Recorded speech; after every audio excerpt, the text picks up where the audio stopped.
Masjid Darussalam cahaya hati rumah kita.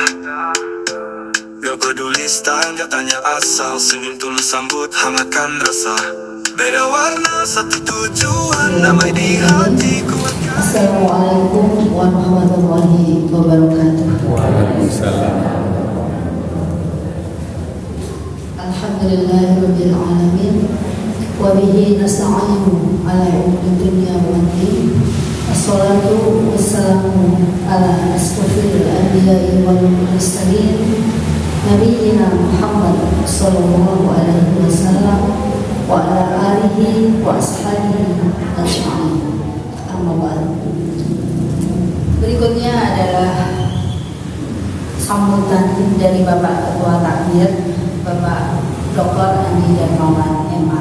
Disilakan. Assalamualaikum warahmatullahi wabarakatuh. Alhamdulillah wa syukurillah, la haula wa la quwwata illa billah. Dan alhamdulillah Bapak Ataufik Rahman MSOS sudah hadir. Terima kasih Pak Taufik. Beliau bukan sekedar dosen ilmu komunikasi dulu, tapi beliau juga host TVRI. Alhamdulillah kita dihadiri orang yang memang ahli di bidangnya. Dan sebagai Pak Taufik, mohon maaf jika ada kekurangan ini.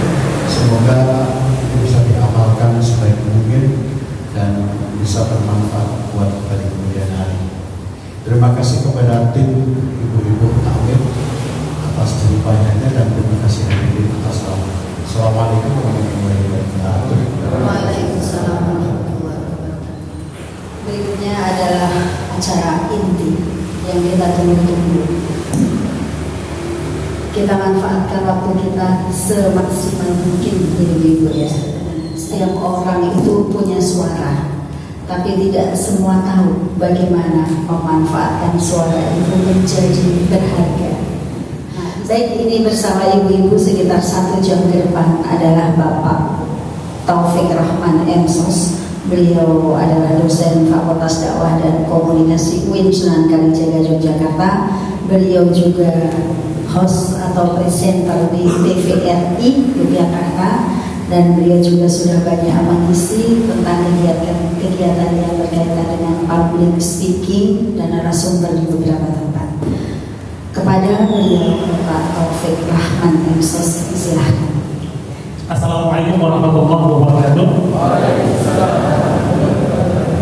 Alhamdulillah wa kafa wa salatu wassalamu ala rasulillah Mustafa. Allahumma faqihna fid din wa 'allimna fid. Bapak Ibu yang saya hormati, yang saya sapa beliau ini guru kami di Fakultas Dakwah dan Komunikasi, Pak Dr. Andi dan Ibu kita.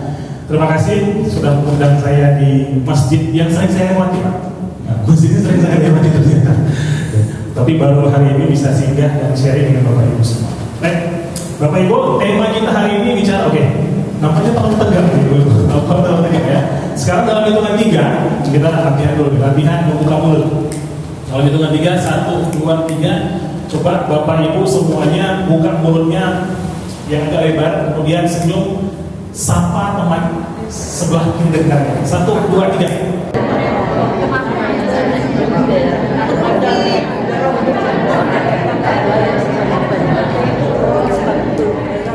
Di dalam diri kita itu ternyata punya kemampuan, betul atau betul? Betul ya, punya kemampuan. Nah, seringkali salah satu kelemahan kita aku ini sebagai seorang muslim, kita punya ide, punya kemampuan, gak berani kita sampaikan. Padahal ada orang di sebelah kita yang kemampuannya biasa-biasa, tapi dia berani menyampaikan idenya. Kira-kira mana yang lebih berhasil? Yang sebelah tadi. Padahal dia biasa-biasa saja kemampuannya, tapi dia berani menyampaikan apa yang dia pikirkan. Jadi harapan saya minimal setelah kita keluar dari ruangan masjid ini, minimal kita jadi pribadi yang lebih berani dulu, berani menyampaikan apa yang kita pikirkan. Nah, saya akan mulai dengan sebuah pertanyaan. Kalau saya tanya kepada Bapak Ibu semua, kenapa kira-kira menurut Bapak Ibu kita hadir di ruangan ini hari ini? Kenapa? Belajar. Oke. Kita datang ke masjid hari ini karena belajar. Oke, sip. Boleh tepuk tangan? Ini boleh ya? Ada lagi yang lain? Kenapa kita hadir di ruangan masjid ini? Iya Bu. Masya Allah, mulai muncul ini ya. Nyampaikan sesuatu yang baik. Oke, ada lagi yang lain, Bapak-bapak? 2-0 nih Pak. Ayo, Pak. Udah 2 loh Pak. Ini nggak ada. Ya kan boleh. Kenapa Pak? Meningkatkan value. Dia bilang gini, alasan kenapa kita hadir di tempat kita hari ini itu karena kita punya cinta. Wah. Jadi Pak, Bu, ternyata kita cinta dengan diri kita, makanya kita belajar. Kalau kita nggak cinta dengan diri kita biarkan diri kita begini aja. Tapi karena kita cinta dengan diri kita, belajar meningkatkan value, menambah silaturahmi dan seterusnya. Ya, oke, itu bagian pertama yang perlu kita tanamkan. Jadi mulai sekarang ya, Bapak Ibu semua, kita paham kenapa kita melakukan yang kita lakukan. Termasuk hari ini kita belajar tentang public speaking, speak with confidence. Nah, saya akan mulai dengan sebuah kisah lain. Jadi ada seorang kaya, namanya Ali Hafid. Siapa namanya Pak? Ali Hafid. Ali Hafid itu orang kaya raya di Persia.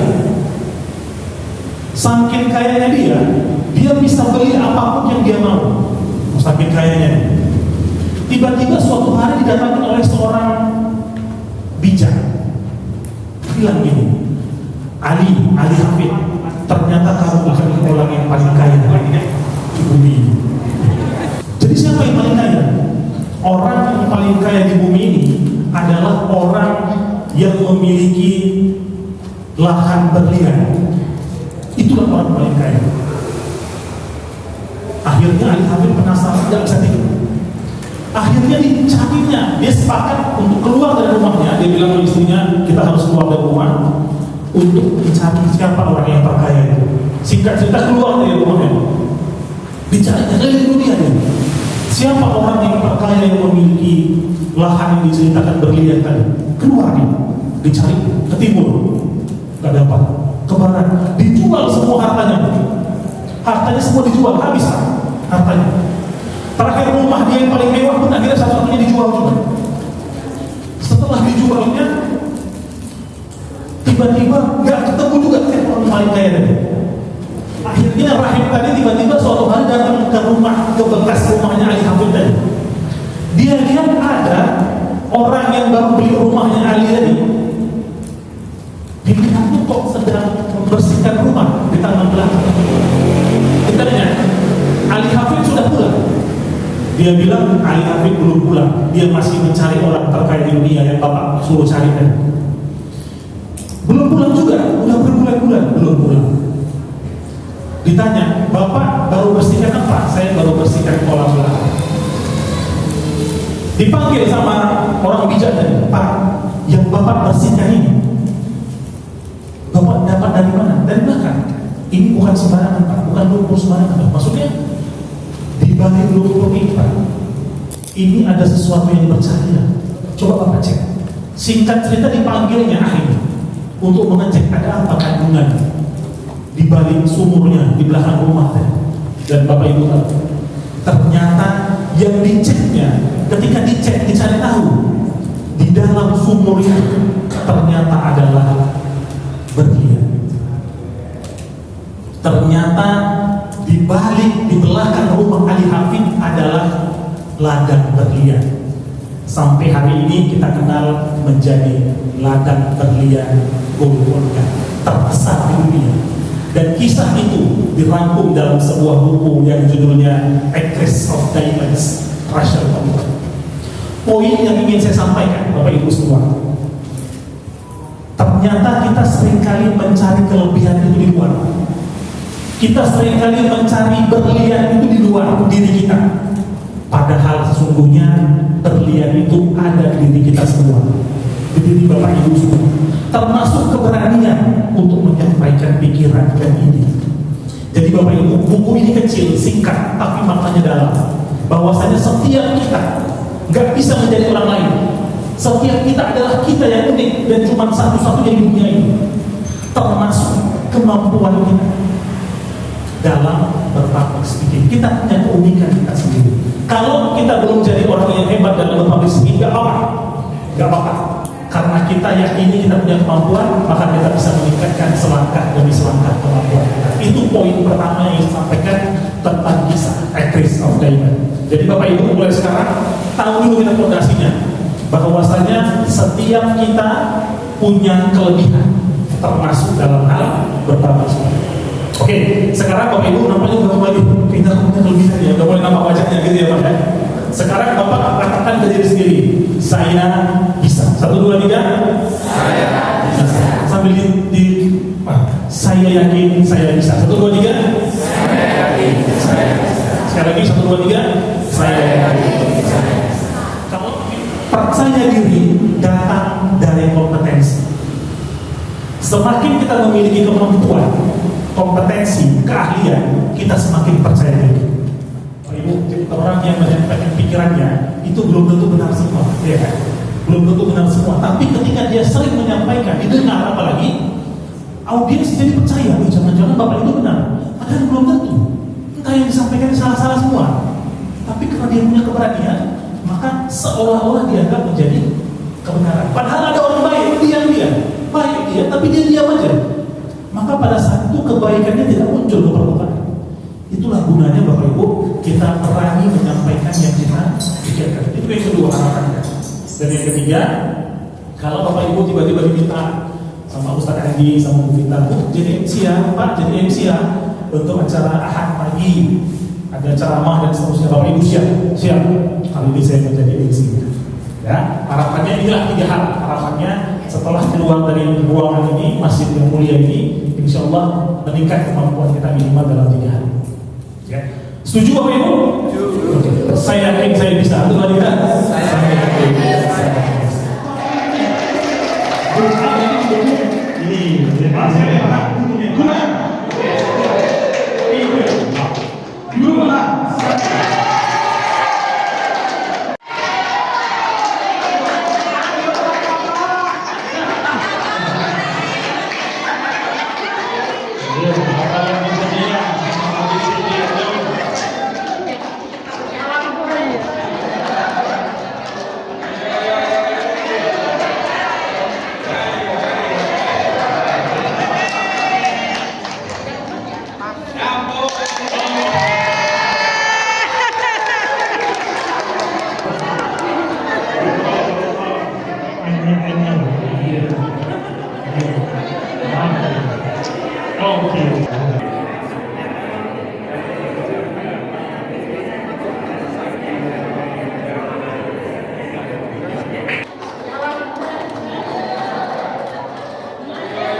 Ayo Pak Toto kon mulai jare ora iso.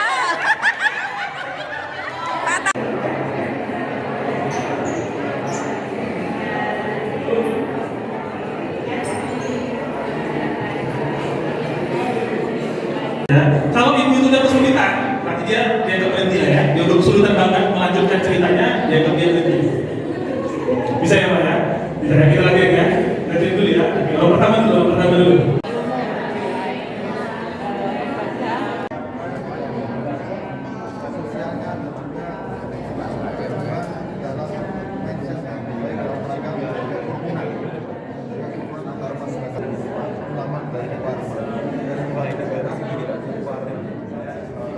kampus bisa ulama tokoh dihadirkan untuk bersama-sama berbagi cerita sehingga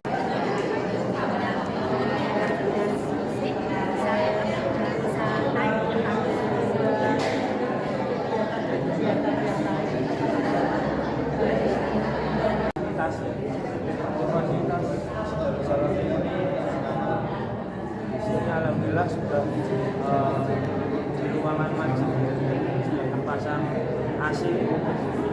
Kita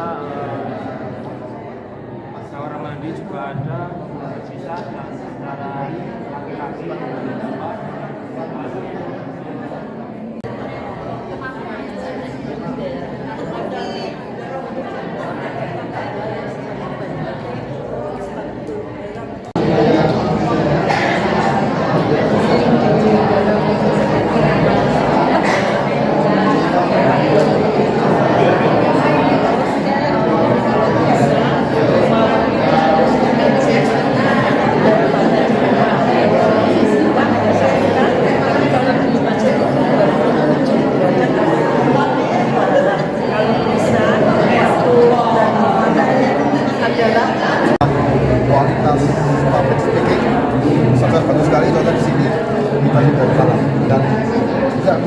jenjang lainnya semuanya melaksanakan program khusus untuk melaksanakan peran sebagai pasangan suami yang ideal yang penuh kasih sayang dengan kecintaan. Tentu dengan menjaga rasa cinta ini bisa saling menghormati, saling bisa mengasihi dan menyayangi pasangan kita. Oke, Bapak Ibu, saya Mamaku sering marahin aku gara-gara aku kebanyakan. Sering. Kalau misalnya sehari cuma makan aja, buka HP, buka YouTube, ya udah. oke, kita kasih tahu sama siapa. Apa sih karate itu? Pancasila. Karate adalah bela diri yang berasal dari Jepang. Habis itu tanggal 15 kemarin habis lomba. Alhamdulillah karena sampai semifinal Mide apa langsung KO. Kebetulan saya diizinkan sama Allah bersuami tidak lama. Wah, bikin saya terharu. Bikin saya terharu. Tapi semua harus disyukuri. Dan dari kapal suami itu sekarang membuat saya banyak belajar, banyak introspeksi diri. Dan dari situ juga mungkin saya jadi lebih kuat bahwa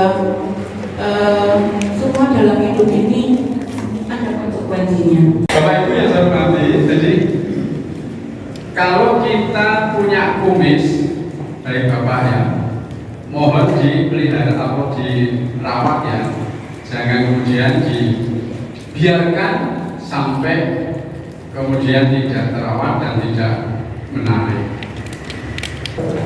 Menarik ya, kaos kaki. Apa sih itu kaos kaki? Kaos kaki.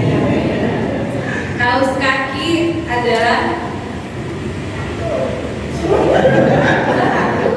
paket ya sama sekali. Kaos kaki untuk sebagian orang mungkin ya sebagai bisa kalau pergi pakai kaos kaki, kanan kirinya membungkus kaki, ya. Tapi sebagai wanita, kaos kaki adalah salah satu penutup aurat.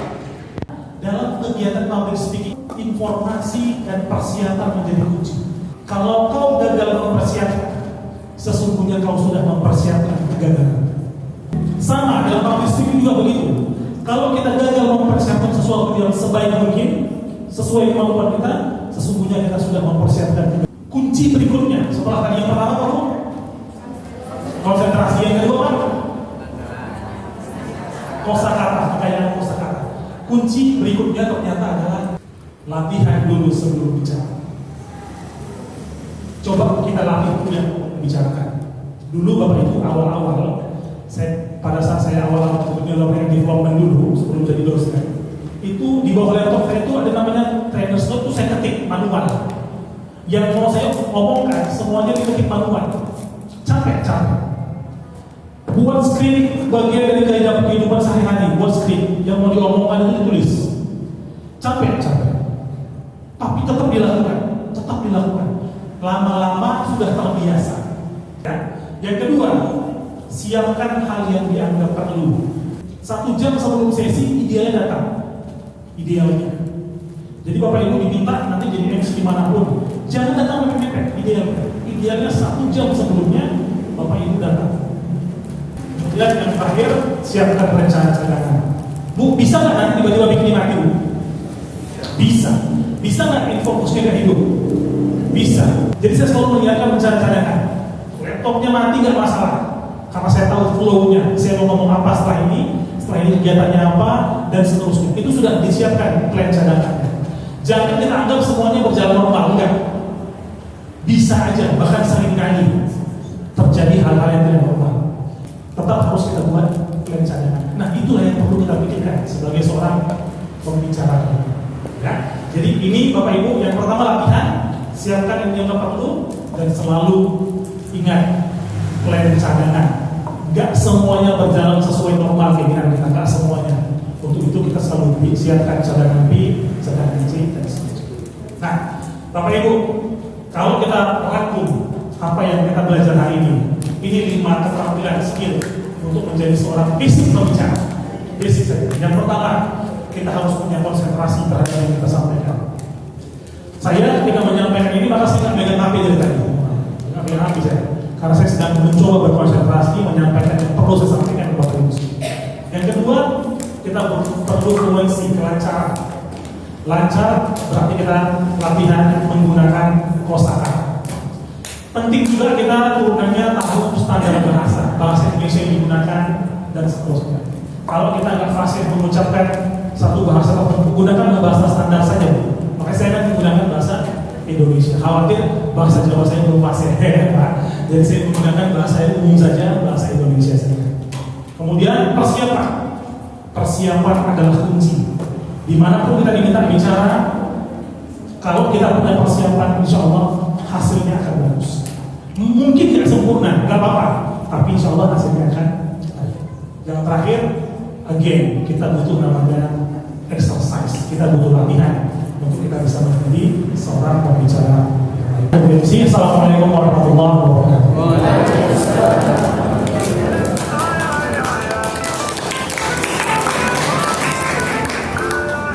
Masjid Darussalam cahaya hati rumah kita. Gak peduli style, gak tanya asal, senyum tulus sambut hangatkan rasa. Beda warna, satu tujuan, damai di hati kuatkan.